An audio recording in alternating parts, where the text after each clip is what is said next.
आगामी उपचुनाव से पहले शांतिपूर्ण माहौल बनाए रखने के उद्देश्य से धर्मनगर पुलिस स्टेशन में एक ऑल पार्टी मीटिंग आयोजित की गई।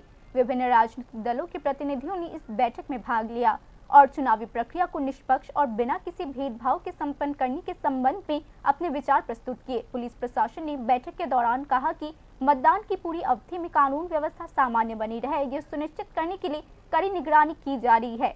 बैठक में यह भी बताया गया है कि किसी भी अप्रिय घटना को रोकने के लिए अतिरिक्त सुरक्षा उपाय लागू किए गए हैं। सभी राजनीतिक दलों से चुनावी आचार संहिता का पालन करने का आग्रह करने के साथ साथ पुलिस ने वोटर्स की सुरक्षा का भी आश्वासन लिया है और यह सुनिश्चित करने का संकल्प लिया है कि वे बिना किसी डर के अपना वोट डाल सके।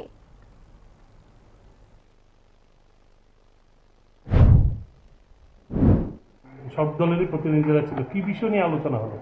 আজকে আমাদের কম্পিটেন্ট অথরিটির আদেশ পেলে আমি ধর্মনগর থানাতে সর্বদলীয় পলিটিক্যাল পার্টির একটা মিটিং কল করেছি।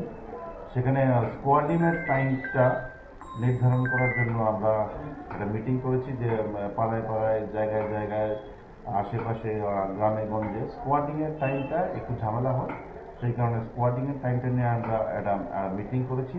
সেখানে সর্বদলীয় সিদ্ধান্তক্রমে একটা আমরা শিডিউল তৈরি করেছি। সেই শিডিউল আমাদের সমস্ত পলিটিক্যাল পার্টিদের আমি দিয়ে দিয়েছি এবং তারা এই আমাদের যে শিডিউল এর সাথে সহমত পোষণ করেছে।